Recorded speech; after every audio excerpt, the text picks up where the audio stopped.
Y,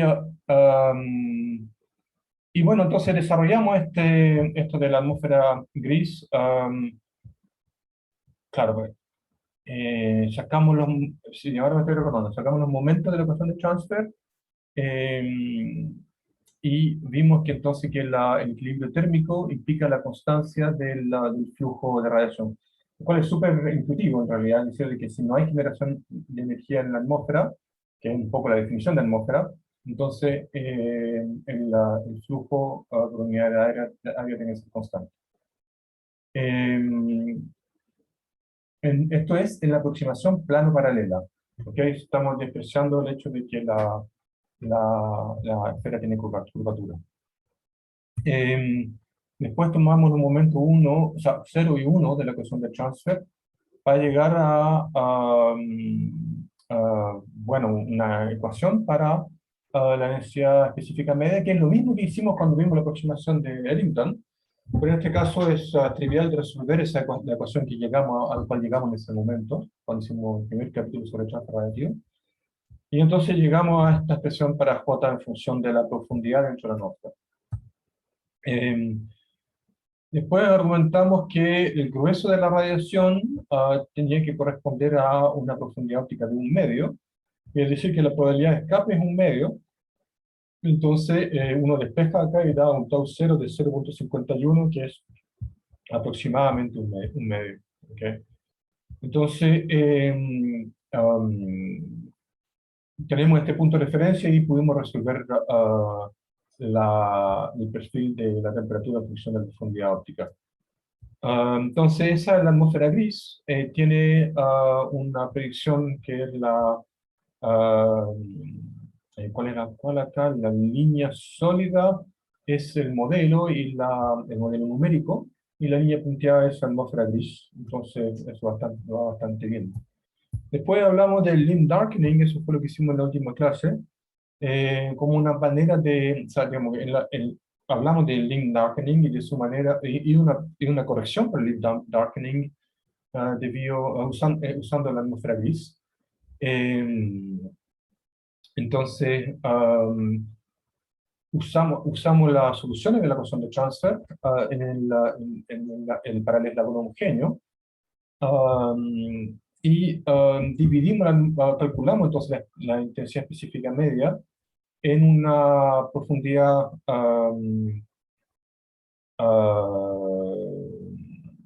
intermedia tau 1. A ver cómo le llaman después. Sí, eso es. Entonces, sería acá claro, la profundidad. Mm,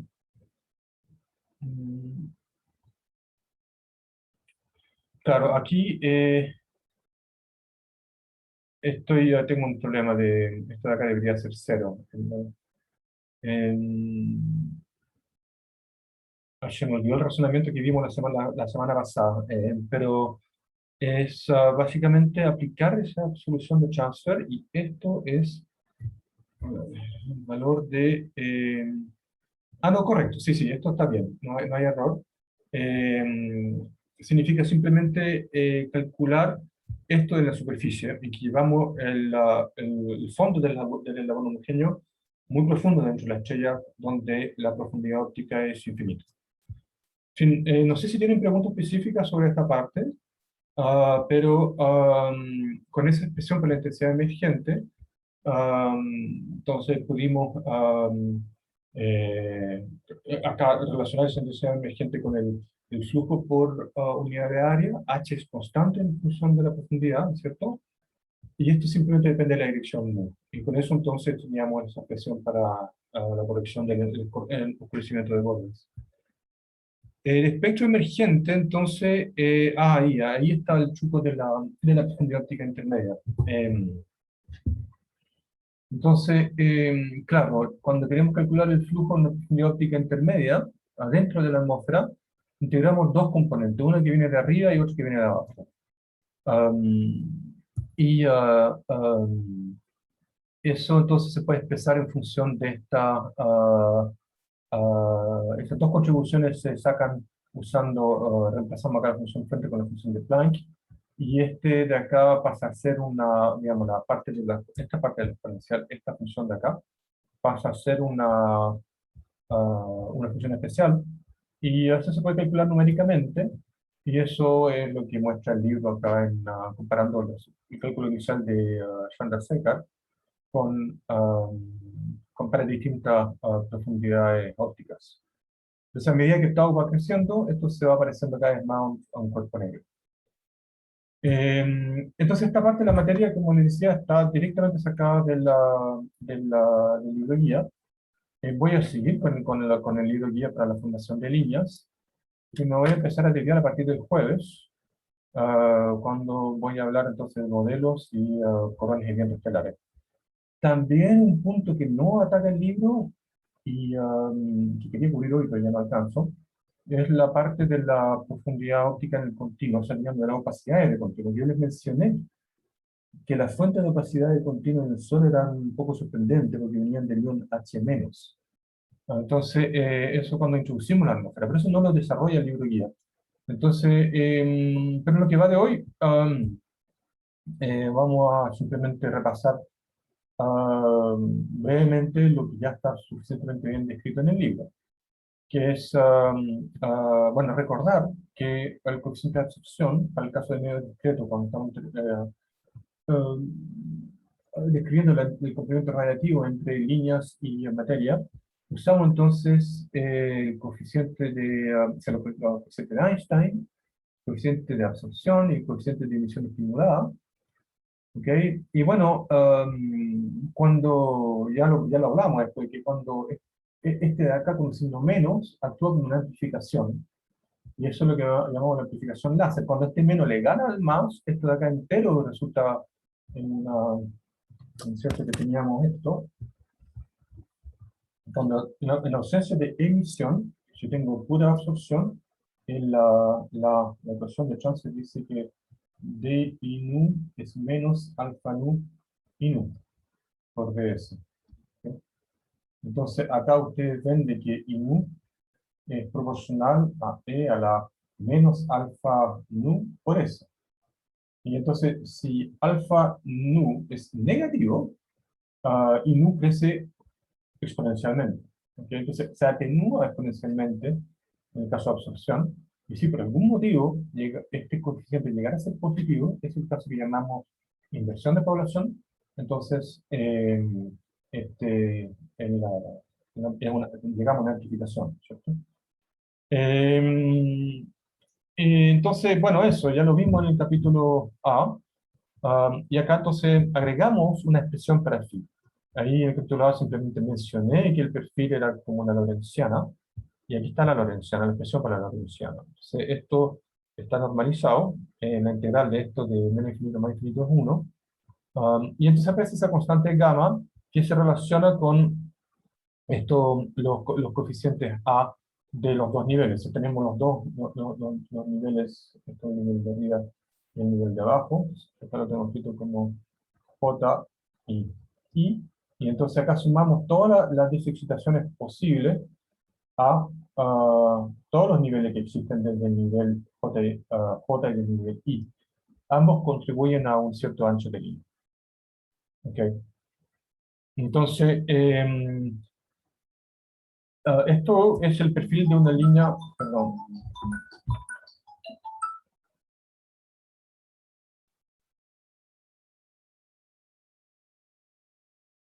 Este es el perfil de una línea natural, es decir, el átomo peladito, pero en realidad tenemos una distribución de velocidades en el gas. Y esta es la densidad de probabilidades asociada a la distribución de velocidades, es decir, es una gaussiana, o también se llama una maxwelliana. Entonces acá lo que grafico es,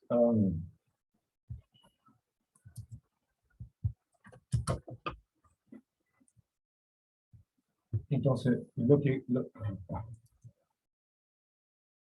grafico es en la distribución de probabilidad asociada a, pongámosle una coordenada z, así como que esto sería el eje z. Estamos observando desde acá arriba. ¿Okay? Entonces, la distribución de velocidades proyectada a lo largo del eje Z es una gaussiana, y este ancho de acá es 2 veces la raíz de 2 log 2 por sigma, y acá le llamo un sigma b. En mi apunte le puse un u, creo, sí, un u. Entonces esto es la distribución de velocidades de Maxwell, y nos dice entonces cuál es la probabilidad de encontrar una partícula con una cierta velocidad u en la línea de visión. Entonces, cada una de estas partículas va a tener el perfil natural anterior, porque este mismo perfil va a aplicar para cada uno de los átomos que se esté moviendo de este lado de acá o del otro lado, ¿no es cierto?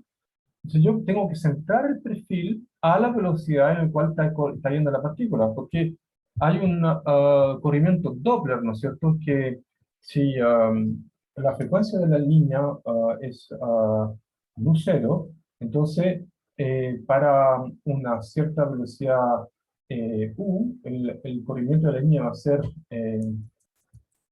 menos u partido por c, por el efecto Doppler, ¿no es cierto? Um, Esto es, entonces el efecto Doppler no relativista, simplemente estamos considerando las velocidades, la transformación de velocidad galileana en la maxwelliana. Entonces tenemos que el coeficiente de absorción, para el coeficiente de absorción teníamos que en la ecuación de transfer tengo esto, ¿no es cierto? Menos alfa nu por x, por i. Ok, y ese alfa nu era la densidad de especie que absorbían multiplicado por su sección eficaz, pongamos 0, multiplicado por el perfil de la línea. Ok, entonces este de acá es la abundancia o densidad, más bien, eso no, sino que más bien densidad de número, no la abundancia relativa, sino que la abundancia absoluta, densidad de número de partículas que absorben. Entonces, si yo quiero tener el coeficiente de absorción total para todas las especies que están participando, voy a hacer esto, voy a hacer alfa nu, voy a hacer una suma sobre todas las velocidades multiplicado por la probabilidad que las partículas tengan esa velocidad, multiplicado por alfa nu, pero corregido entonces por el efecto Doppler. Entonces, acá ustedes ven que esto de acá es la densidad de probabilidad, y entonces este de aquí sería, si quieren, este pedacito de acá, sería el número de partículas con una velocidad u en ese intervalo de u. Porque entonces estoy sumando todos esos deltas de número de partículas. Por eso aparece entonces finalmente esta forma, que es el coeficiente de absorción total, se visualiza como una convolución, ¿okay? Una convolución porque eh, la, la convolución de dos funciones se escribe así.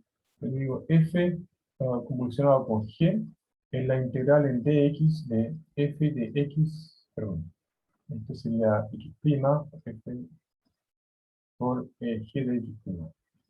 Esto es la definición, esto de acá sería, déjenme escribirlo de nuevo, f convolucionado con g, eso sería mi función, de x. O sea, acá la variable de esta función a la izquierda es x, e integro en esa variable auxiliar x'. Eso es lo que llamamos una convolución. Acá la tenemos, la convolución es x menos x'. ¿Okay? Entonces, hay que hacer un pequeño cambio de variable para destacar el x' que estamos integrando acá. Pero ustedes verán la similitud entre la expresión 28, o si quieren, no, la otra está posible, para que se vea exactamente igual, lo voy a escribir así, en la du por perdón, alfa 0. Vamos a factorizar.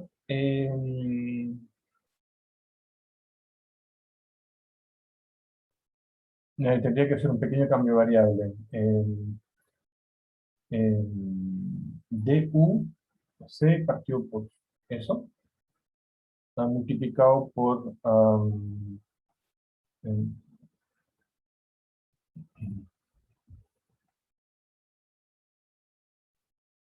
claro, nu menos un nu partido por c, por, bueno, me estoy enredando. En realidad, creo que me entienden. Hay una similitud clara entre estas formas, ¿no? Que tengo x menos algo proporcional a x' por ese x' de x'. Es una convolución. Y bueno, podríamos escribirlo exactamente de la misma forma que tengo arriba, pero no es el propósito. No nos importa tanto la convolución en este caso, simplemente que es el nombre que tiene en matemática. Pero esto lo podemos calcular directo. Acá está el perfil correspondiente. ¿Ok? Entonces acá recuerden que en alfa nu, al final, creo que tengo que escribir acá, sí. En el alfa nu, al final, la dependencia de frecuencia está en el perfil de la línea. Y entonces, cuando yo integro acá en la velocidad, simplemente puedo sacar, de eliminar a ambos lados de esta ecuación todo lo que es independiente de la frecuencia. Y entonces me queda esta relación para el perfil de la línea, en que tenemos la convolución entre la maxwelliana y la lorentziana. Y aquí está entonces la parte que es x menos x'. Entonces, cambiando variables, esta misma expresión, esto es súper fácil de hacer, llegar y poner, se puede escribir entonces de esta otra forma más compacta que es parecido a lo que usa el libro. Y bueno, esto se calcula numéricamente, da una cierta constante A, que depende del gamma y el ancho termal, de la temperatura. Uno llega entonces a este, este perfil de Voigt. Se calcula, no es analítico, pero sí se calcula, hay programas para calcularlo. De hecho, hay aproximaciones para hacerlo rápido también.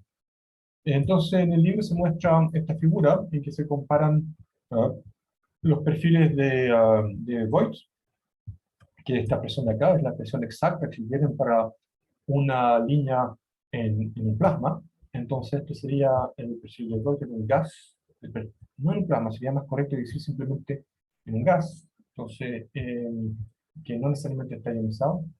Entonces, la línea gruesa es el perfil que corresponde a la convolución entre la lorentziana y el ancho Doppler de la maxwelliana. Este Doppler que se llama el Doppler acá, simplemente es la maxwelliana.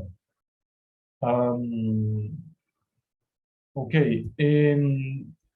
Entonces, justamente siguiendo esta idea del corrimiento Doppler, uno se podría imaginar el caso en que acá tenemos una estrella vista a un cierto ángulo, un cierto ángulo de inclinación.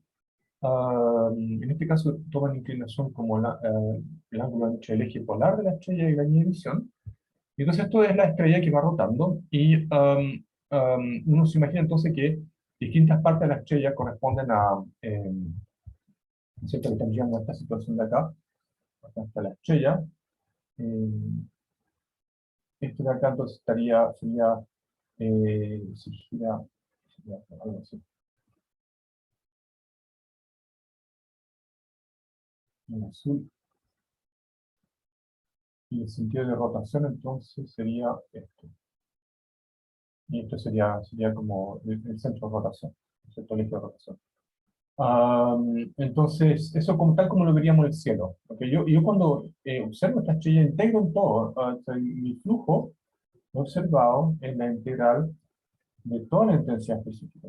Entonces, incluso si tengo un experimento en el cual yo podría resolver la cara de la estrella usando interferometría, por ejemplo, al final lo que yo reporto en mi espectro integrado, lo que tenemos acá en la figura, es el integrado en ángulo sólido. Entonces yo sumo la parte azul y la parte roja. Entonces está claro que a lo largo de este eje de acá en el medio, la velocidad a lo largo de la línea de visión es cero. Acá tengo que V es cero, y acá tengo el V rojo, y acá tengo el V azul. ¿Okay? Con un cierto distribución de velocidades a lo largo de la superficie de la estrella. Entonces, cuando uno integra sobre la cara de la estrella, finalmente, el resultado neto es enganchar las líneas por el efecto Doppler. Acá tenemos dos líneas con efectivos parecidos y con distintas velocidades de rotación. Entonces, el V sin I sería esta velocidad de rotación ecuatorial, Me refiero acá a que el V que aparece en esta fórmula, V seno de I, es la velocidad de rotación ecuatorial en la superficie de la estrella, multiplicado por el seno de la inclinación, que sería la componente máxima que podríamos observar. Que sería VR máximo, sería V por el seno de la inclinación. Y este de acá, el azul, sería menos V por el seno de la inclinación. No sé si tienen preguntas sobre esto. Em,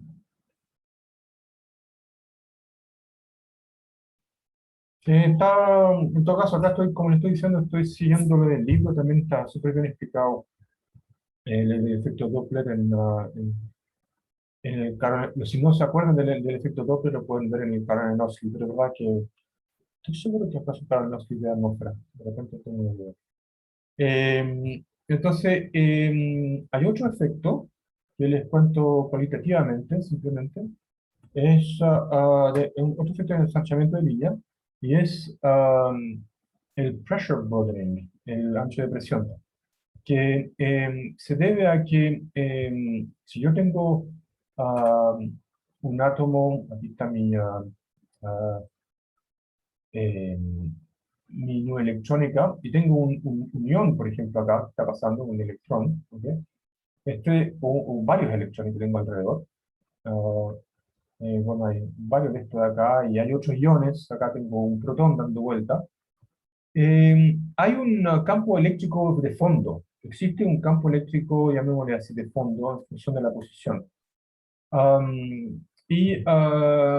Este campo eléctrico de fondo en general es, si yo estoy muy cerca del núcleo atómico, no sé, si estoy adentro del núcleo atómico, pongámosle acá un núcleo atómico. Entonces, si la nube electrónica es muy compacta y está cerca del núcleo, efectivamente el campo eléctrico del núcleo es muchísimo más fuerte que el fondo. Pero cuando yo voy creciendo con un número cuántico principal más grande, el tamaño del átomo va creciendo, ¿no es cierto? O sea, cuando yo voy a n cada vez más grande, las órbitas del electrón en el modelo de Bohr va siendo cada vez más grande. El tamaño promedio de la nube electrónica es más grande. Entonces, así es muy grande el átomo, ya me alejo del núcleo, y pues es posible que llegamos al punto en que el campo eléctrico coulombiano ah, sea no tanto más grande que el fondo, cuando el fondo no es completamente despreciable comparado al del campo eléctrico colombiano. Entonces tenemos lo que llamamos el efecto Stark. El efecto Stark se calcula en el curso de cuántica 1. Uno le pone acá los niveles, y entonces esto de acá sería el nivel EJ con energía J10 en N1. Y la presencia del campo eléctrico externo va a generar varios subniveles, va a perturbar estos niveles de energía en ambos lados.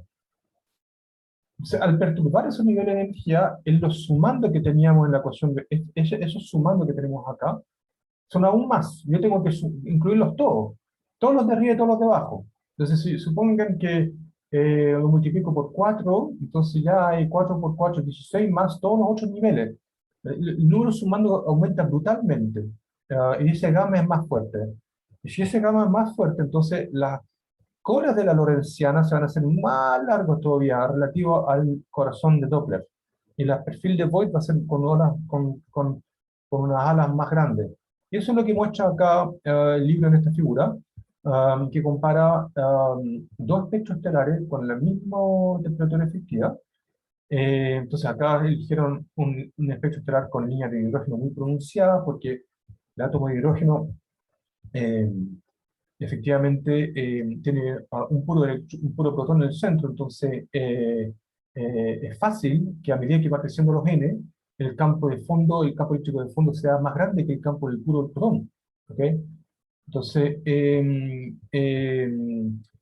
distinto es, por ejemplo, del helio. El helio completamente ionizado, por ejemplo, ese helio tendría dos protones, y por lo tanto es más difícil que el campo de fondo llegue a competir con el campo de los dos protones del centro. ¿Ok? Entonces, acá se compara una línea de hidrógeno. Esto es la línea ah, H gamma de la serie de Balmer, en que entonces se ve el caso de una supergigante que tiene un log G2. Acá el log G es en CGS. Hay que recordar que esto, cuando uno pone esto en notación, que es medio anticuado, pero en astronomía se siguen usando los CGS en algunos casos, sobre todo en astronomía estelar. Entonces, el log de G en centímetros por segundo la menos 2. Esto es entonces, cuando vale 2, esto de acá una supergigante, tiene un perfil de línea bastante más angostita comparado a la de una secuencia principal, donde el gas es más denso. ¿Ok? Entonces, esto de acá compara al final la densidad, el efecto de la densidad de la estrella sobre las líneas que emergen. Em, Entonces, para terminar hoy día, les cuento brevemente que las líneas estelares en realidad son un poco un cacho, porque este chico está bueno. Miren, ¿cómo mido yo la fuerza de estas líneas? No, es complicado, mucho más fácil cuando yo trabajo, por ejemplo, con una nebulosa, como la nebulosa de Orión, por ejemplo, y veo una línea, en el caso de una línea de emisión, es súper simple, porque ahí el espectro integrado sería como el continuo así, y yo tengo la línea ahí. Y en general este continuo es bien débil. Si yo puedo simplemente integrar debajo la línea acá. Pero acá es distinto, porque tengo una línea de absorción. Ya habíamos hablado de por qué esperábamos que las líneas sean de absorción. Es decir, que sean como disminuciones en la intensidad de brillo, justamente cuando tengo en el centro de la línea espectral. Entonces, ¿cómo medimos la línea espectral de la fuerza de la línea espectral en la absorción? Lo hacemos así, usamos una aproximación.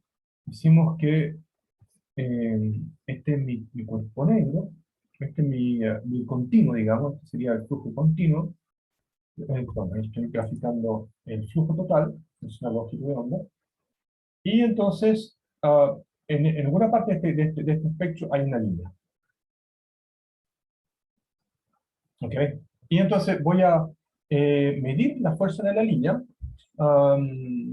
usando esta área de acá. Entonces tengo primero que enderezar esto de acá. Yo divido por el continuo. O sea, si yo hago este mismo gráfico, pero ahora voy a graficar por favor, un gris acá, voy a graficar esto. El flujo partió por el flujo continuo. ¿Ok? Entonces, en este caso, voy a tener algo así.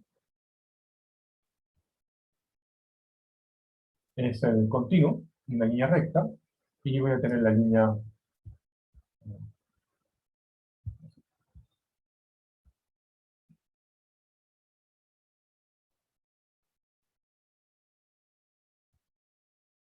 Ok, y el ancho equivalente que se usa para poder describir esta línea es esta idea.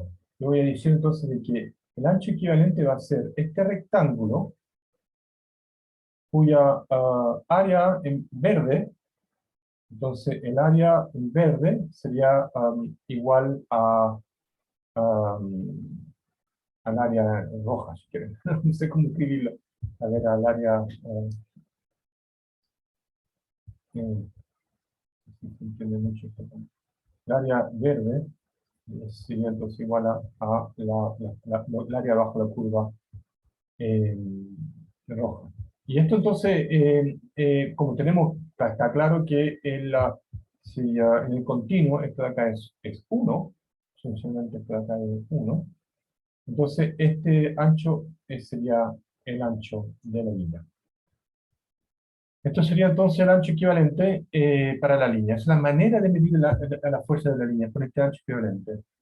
Yo no suelo usar esta nomenclatura, pero sí es muy común dentro de los astrónomos ópticos que trabajan con líneas de absorción. ¿Okay? Es importante saber que existen.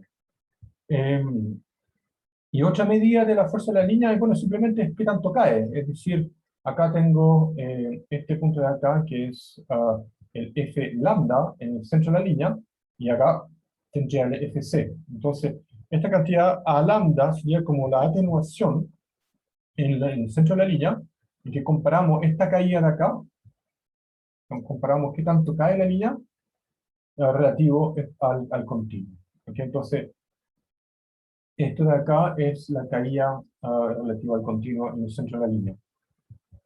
Entonces, esta atenuación la hemos, o sea, digamos, se puede aproximar usando este argumento que el grueso de la emisión proviene de la profundidad óptica ah, la, donde proviene de donde la profundidad óptica es 2/3. Es decir, si yo tengo, esto sería recuerden la definición de Fc menos F lambda partido por F lambda. Entonces tengo um, la, es partido por el continuo. Yo creo que ahí me equivoqué. A ver, aquí. Sí, no está bien. Yo me equivoqué acá, no partido acá, no, este de acá es Fc. Entonces, ahí va, volviendo para acá. Em, Ok, entonces teníamos a lambda es igual a f continuo menos f lambda partido por el f continuo. Y el flujo de continuo, entonces, es proporcional al multiplicado el ángulo sólido estelar, multiplicado por la intensidad de Planck, donde la profundidad óptica del continuo sea 2/3. ¿Ok? Entonces acá hay que recordar de que la profundidad óptica del continuo es la opacidad del continuo multiplicado por la profundidad hasta la superficie donde tau igual 2/3. ¿Ok? En cambio, el tau en general, el tau de lambda, es la suma de todas las fuentes de opacidades, de la línea y del continuo, ah, multiplicado por lambda. ¿Ok? O sea, por L, perdón, la profundidad lineal. Y en esta notación también tendría que multiplicar por la densidad.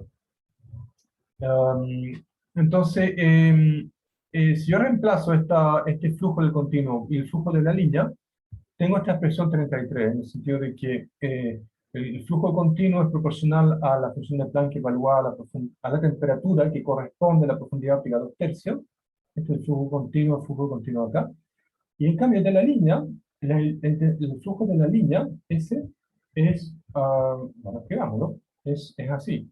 El flujo entonces, de la línea sería el flujo real. En el centro de la línea es proporcional al mismo tamaño estelar, ah, multiplicado por la función de Planck, pero donde la profundidad óptica total, continuo más línea, es 2/3.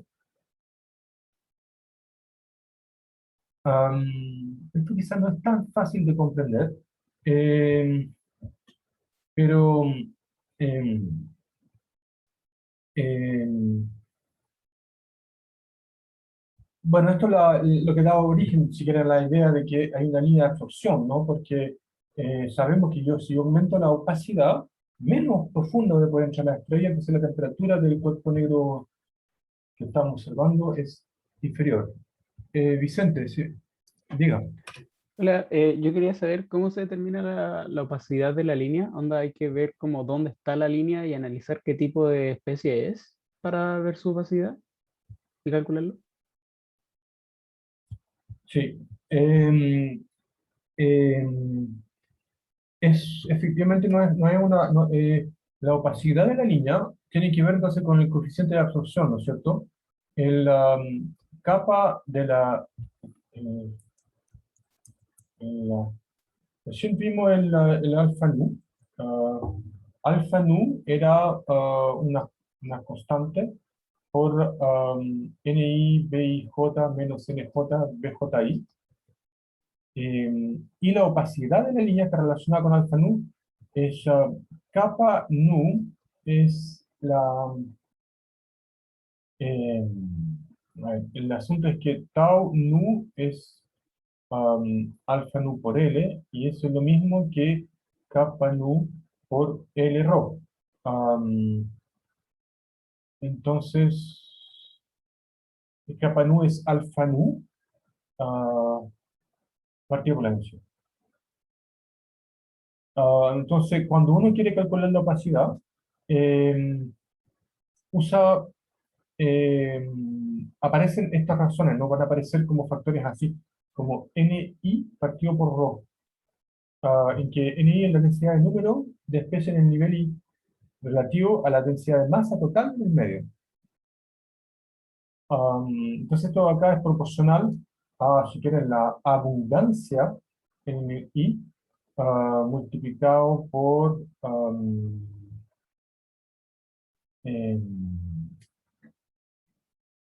mu por NH creo que tendría que ir acá abajo. Sí, mu, la masa promedio. Pero el punto es que para calcular la opacidad necesito entonces dar como ingrediente la composición química y los datos atómicos.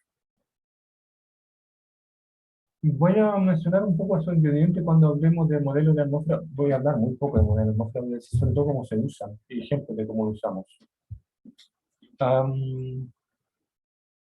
Entonces, la, la idea es, esa es la expresión para la atenuación de la línea, y podemos decir un poco más cuando estamos hablando de líneas débiles, en que la profundidad óptica en la línea es un poquito menos que la del continuo, ¿okay? Es una pequeña caída de línea. En ese caso, podemos expandir en Taylor la función de Planck acá, con esta idea. Entonces expandimos B lambda de tau lambda igual a tau continuo más delta tau. Y esto entonces es lo mismo que B lambda en tau continuum más delta tau de tau evaluado en el punto cero. Okay, entonces reemplazamos acá arriba y finalmente sale esta expresión para la caída de la línea.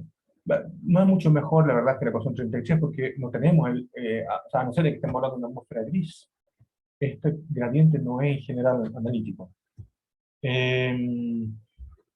Pero como estamos hablando de líneas, ya no estamos en una atmósfera gris, tenemos una opacidad que depende de la frecuencia.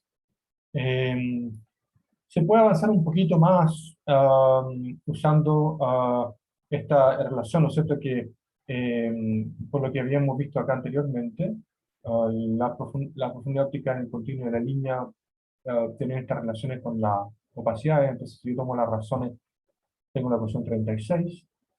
Y como el centro de la línea tau lambda es 2/3, queremos saber cuál es la profundidad óptica del continuo si es que no hubiese línea. Entonces podemos escribirlo de esta forma, en que tau c, entonces 2/3 por esta razón de opacidades. Con eso entonces se puede, tenemos una expresión para delta tau. Y si además la opacidad de la línea es mucho más chica que la del continuo, entonces se simplifica un poquito más. Pero en realidad para poder tener una expresión para esto necesitaríamos el perfil de B lambda en función de tau c. En fin, entonces eso, acá tenemos este gráfico que saqué del libro también, en que tenemos una línea ópticamente delgada, una pequeña caída de la línea, en que domina el centro, el corazón Doppler, y a medida que voy aumentando la abundancia de la línea, entonces a medida que voy aumentando la profundidad de la línea, imaginemos que estamos observando acá, y esta la superficie de la estrella. Esta de acá sería entonces el punto en que el tau continuo es 0. Y acá tengo adentro de la estrella, voy a poner en rojo, no, pésima elección, voy a ponerlo en negro mejor. Tau continuo igual 2/3. ¿Okay? Entonces, adentro está entonces la fusión nuclear y todo eso, y la generación de energía. Esto es la atmósfera. Esto sería la fotosfera, donde emerge el continuo. Y esto de acá sería como el borde físico donde acá tengo nada, básicamente. En primera aproximación, acá tengo el vacío. Am, y acá está la atmósfera, ¿ok? Entonces, si estoy en el centro de la línea, imagínense que yo, bueno, tengo una línea débil, ¿ok? Entonces, el extra parecía una línea débil, entonces en la capa línea es mucho menor que capa continuo, y la profundidad óptica de donde proviene la línea sería entonces algo así. De aquí vendría la línea, para una línea débil, ¿ok? Entonces acá sería el caso débil. Pero a medida que voy aumentando la abundancia, el tau de la línea, ¿no es cierto? Es, en el caso fuerte, en rojo, en el caso de una línea fuerte, entonces aquí tengo que el tau de la línea sería entonces el kappa de la línea multiplicado por la columna de la línea, que sería, el caso fuerte sería esto. ¿Okay? Esto de acá sería la profundidad L, ¿okay? Y sigma sería entonces eh, la densidad de esa especie A multiplicado por la profundidad. Y eso entonces ocurre muy cerca de donde, del borde duro de la superficie, donde la profundidad óptica del continuo es cero. Y acá entonces tengo una cierta temperatura T, ah, llamémosle T de tau igual cero. La temperatura en la superficie misma, no de donde proviene el grueso del continuo, sino que más arriba. Y esto ahí representa entonces el piso, de donde mínimo, hasta donde puede llegar una línea cuando lo voy saturando a medida que aumento la abundancia. Y no puede llegar a menos que eso. Si yo sigo aumentando y aumentando la abundancia de la especie, va a empezar a agrandar aún más la línea por la lorentziana primero, y luego por enanchamiento de presión, o sea, ancho de presión, porque se hace cada vez más denso el gas. Bueno, disculpen haber partido tarde hoy y haber ido un poco sintéticamente sobre esta materia. Lo que les recuerdo es que esto está tal cual en el libro. Aquí no estoy innovando en casi nada. Muy poquito, me puse un toque, pero realmente poco. Entonces, los invito a revisar las partes que no me expliqué suficientemente bien directamente en el libro. Y me pueden preguntar en todo caso, pues, al respecto. Si jueves tenemos clase, voy a complementar lo que vi ahora con la opacidad en el continuo. Voy a partir con un modelo de atmósfera, creo que no voy a alcanzar mucho más porque también voy a tener consulta anticipando el control del sábado. Ok, no sé si tienen alguna pregunta más que hacer o la dejamos hasta acá.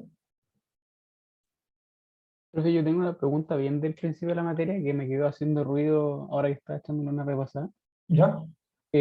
Cuando llegamos a como la definición de la función de Bennu, como a través de la estadística de Boltzmann, encontramos una expresión para un U, ¿cierto? Que usted había dicho que contó solamente un, una, em, una polarización y que había que dividir por dos, ¿cierto? Ah, ya, sí, me estaba hablando de cuando hicimos el cálculo de la función de Planck. Fíjese Sí, que yo también me quedé pensando, oye, pero ¿era necesario ese factor 2? Yo creo que no es necesario. claro, pero es que estaba No. echándole un ojo y habíamos llegado a que el 1U por C era 4pi por JNU, ¿cierto? Sí, Ya, y nosotros encontramos una expresión para un U y lo que queríamos era encontrar la función de Planck, ¿cierto? El VNU. sí. Pero en un momento, claro, como un UC es 4pi JNU, y uno tiene que, en el caso termal es isotrópico, entonces I nu es VNU, igual a JNU, quedaría que un U por C es 4pi por VNU y no pi por VNU. Entonces como que me explotó un poco la cabeza porque aparece el Sí, factor sí, 4 por ahí. sí. A ver. Y estuve viendo el LeBlanc y creo que tenía algo que ver como con que el flujo en la superficie de la estrella era, digo, el cuerpo negro era pi por Venus o algo por el estilo. Em, a ver,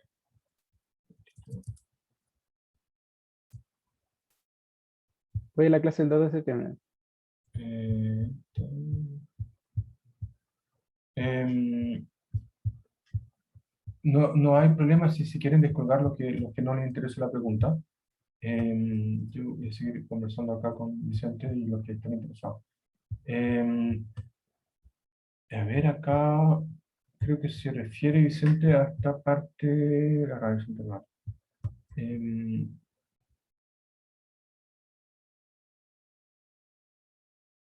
esta parte de aquí. Yo lo que le entendí es esto, esta No, parte de sí, acá, ¿no es cierto? ese lo entendí, como que dividimos porque estamos considerando una sola polarización, pero creo que la diapositiva siguiente es Claro, es el... que en todo caso, este desarrollo es totalmente fulero porque no funciona. Es lo que hacían los físicos del siglo XIX para poder explicar la radiación termal y no les funcionaba. Llegaban a la catástrofe ultravioleta. Entonces, que le pongan un nuevo factor 2 era como ya un pelo a la cola. Pero acá después, entonces, sacamos el cálculo de verdad, Ahí, ese, dice el cálculo, un UC es igual a pi Venus, ¿ya? pero un UC era 4 pi por J nu, y en el caso isotrópico, J nu es igual a Venus, entonces debería haber un 4 ahí, no un pi solo. Mm, ¿Estás seguro? Es que un U por C es 4 pi por J nu, Ya. y en el isotrópico, el I nu es Venus, y al promediar en todos los ángulos, da de nuevo Venus. Eh, Ahora viene el Leblanc que decía que el flujo F nu es igual a pi por V nu. No sé si tendrá algo que ver con y ese 1 por C. no, no, son cosas distintas. Esto de acá, mire, esto de acá está, a ver, escribámoslo acá. Esto es posible, ya, gracias por primero la corrección, acá es posible que me haya equivocado. El 1 por C, entonces lo que me dice usted es que es esto. Esta es la opción correcta. Eso viene de esto en realidad, o sea, esto, ok, es lo que da el cálculo, suponiendo que me equivoqué acá, y está relacionado en realidad con esto. Eh, sí, está relacionado con esto, que Sí. la relación entre la intensidad específica media, es decir, que 1 por C es 4pi J, ¿no? Y tiene toda la razón, bueno, me contaría en los apuntes, ¿no? Ok. Claro, Eh, pero es que si tomamos en cuenta ese 4 que acabo de decir, no da la función de Planck que está en el Leblanc, creo. pero lo hicimos en clase ese cálculo. Yo no recuerdo haberlo hecho en clase. Pero en todo El, caso, primero aclarar de que tiene toda la razón, es un 4pi. Ok, ahí tiene que ir un 4pi. Ahora volver a la radiación termal. Me la puse.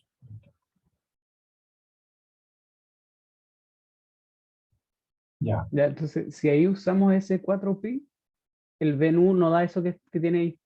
Por eso está como explotando. ¿No da? No, daría H nu directamente. H nu cubo partido en eso, creo.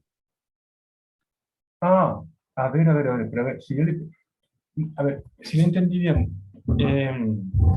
yo sé que lo hicimos este cálculo en clase. Ujú. Y lo que me está diciendo es que efectivamente cuando yo hago este cálculo, eh, aquí va a aparecer el volumen al cubo, porque esta es la densidad de energía total, y si yo divido entonces por el volumen, eh, me queda esto. Ujú. O sea, que de la ecuación 50 voy a llegar a... eh, Claro, nosotros llegamos a un U es 4pi H nu cubo partido en C cubo. Y de ahí usted dijo que no era un 4 que era un 2 por la cantidad de polarización. Y le Ah, quedaba el 2H nu. uno, entonces, espera, estamos diciendo de que en realidad el cálculo correcto sería 4pi, faltaría un factor 4. ¿Eso? Algo así. Sí, 4pi H nu. eh, 4pi. claro, algo así. O sea, nosotros Y, con el razonamiento de la estadística de Boltzmann llegamos a un U era 4pi H nu cubo partido en C cubo por uno menos E a la menos beta H nu. ok, me parece que la manera de calcular esto es así, es decir, de que el 1 es menos de beta por el logaritmo de z, y el z era la sumatoria en n por e a la menos beta nh nu, ¿cierto? Ujú. Sí. Ya. Am, y, em, Ahí decíamos que eso era un Q a la N, que el Q era chico, y ah, llegamos como a la expresión de la geométrica. eso, ¿no? Sí. Ujú. Em, ok, pero hay que multiplicar por la densidad de estados. Sí, y hay un H más arriba. Ahí está el tema, yo creo. Entonces, esta parte de acá, a ver, eh, ahí tenemos la derivada con respecto a beta de esto. ¿Ok? Ujú. Entonces, eh, entonces este valor Q nu sería la derivada del logaritmo de eso. Entonces va a ser e a la beta h nu partido por uno menos e a la menos beta h nu. Hay un H no arriba y es un E a la menos beta H no.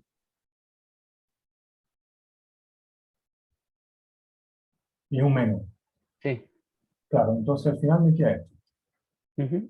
Y eso multiplicado por Rono, que ese era el problema de las densidades que estábamos hablando. Claro, entonces vamos entonces necesitamos que la densidad de estado, rho de nu, entonces tiene que ser, para que funcione, 4pi por dos veces nu cuadrado partido por c cuadrado. ¿Eso? No, no, porque hay un c que hay partido por c nomás.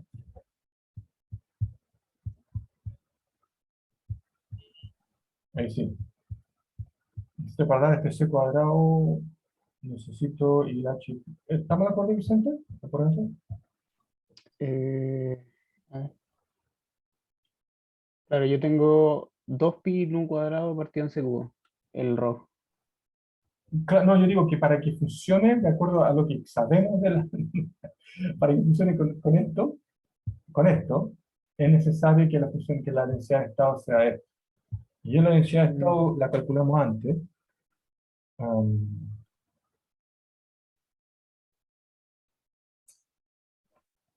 ahí está. 4 pi un cuadrado partido por c al claro. cubo. Ujú. No, si el Ya, problema es el 4pi porque el C cubo queda bien en la función de Planck después, ya, ya. Entonces, lo que me...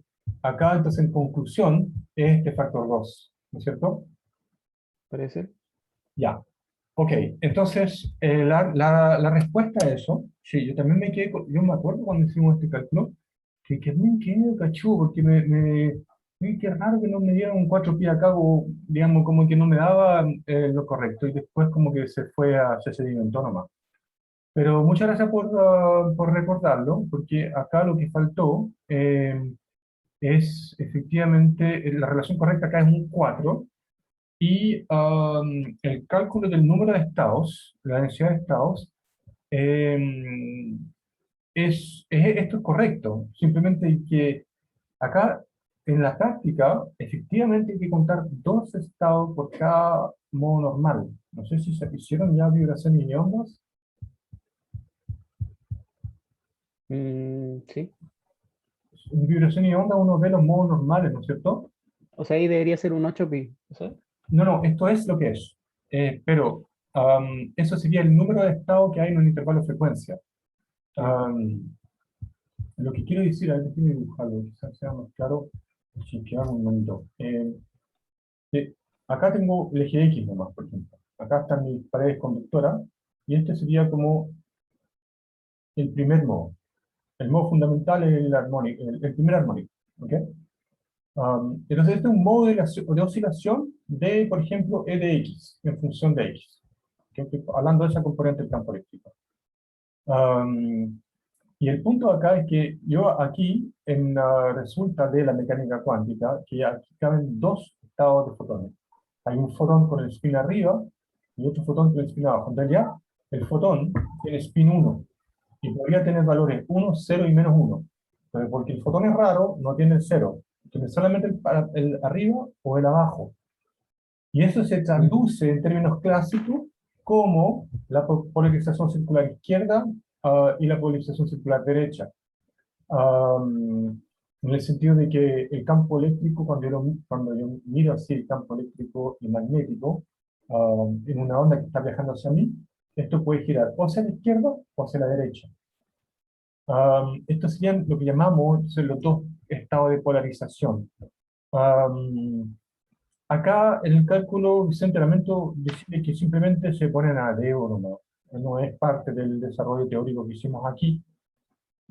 Es necesario para hacer calzar con el experimento y la explicación que podemos dar es esta, que en realidad por cada estado, por cada modo de vibración, yo tengo que contar dos fotones para cada polarización de los fotones.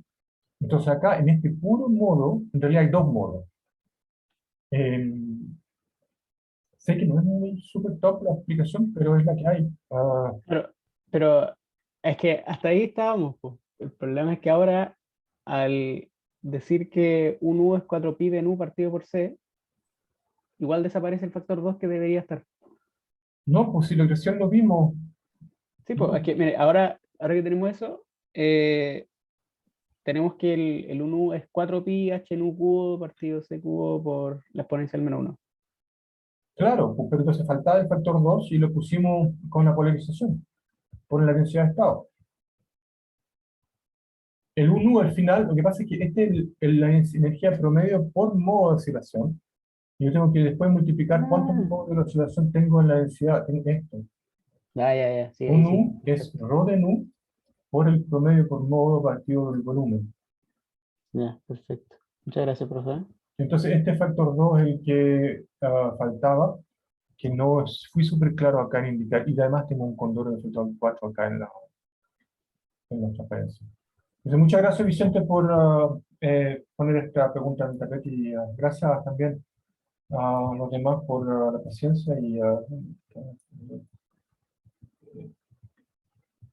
ups, sí, me perdió sí, no va a funcionar, así que no capto. Ahí sí. Ok, muchas gracias. Que les vaya bien con las Sí, revisiones y profe. nos vemos el jueves. Ya, profe, Profe, gracias. una Profe. última duda. Dígame. De la tarea 3, ¿qué ejercicios son exactamente? No, de la tarea 3 eran todos, po, es lo que yo recuerdo. ¿O dije otra cosa?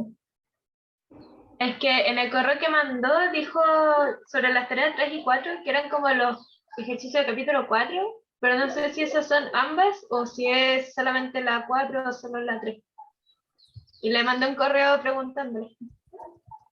¿Me mandó recién? No se lo mandé el sábado. Uh, Todo mal. A ver.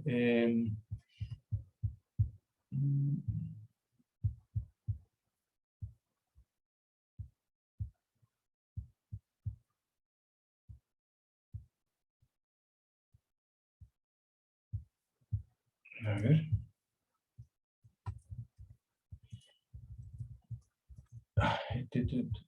Compartir pantalla de nuevo. Ok, la tarea, capítulo 3.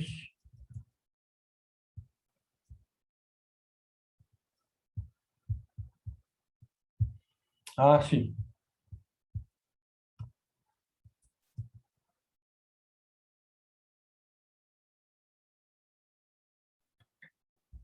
Creo que dije algo al respecto.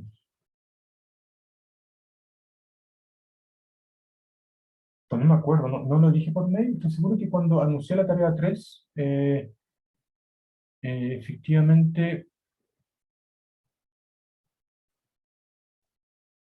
em,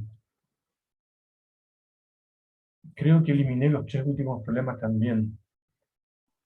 Profe, la tarea 1 era del capítulo 3 y era hasta el 3.8. Ya, gracias. Eso, ahí está la respuesta. Muchas gracias. No sé quién lo dijo, pero gracias por aclarar. Gracias, Isidora. ¿Ok, Juliana? No, de por sí no mucho. Porque yo también entiendo eso. La tarea 1 era el capítulo 3, pero la tarea 3 no me quedó claro qué ejercicios son. Ah, del capítulo 2. Ah, ya. ¿Todos? Sí, todos. Ya. Gracias, profesor. Ok. Gracias, Juliana. Chao, entonces. Chao, profe. Chao, profe. Nos vemos.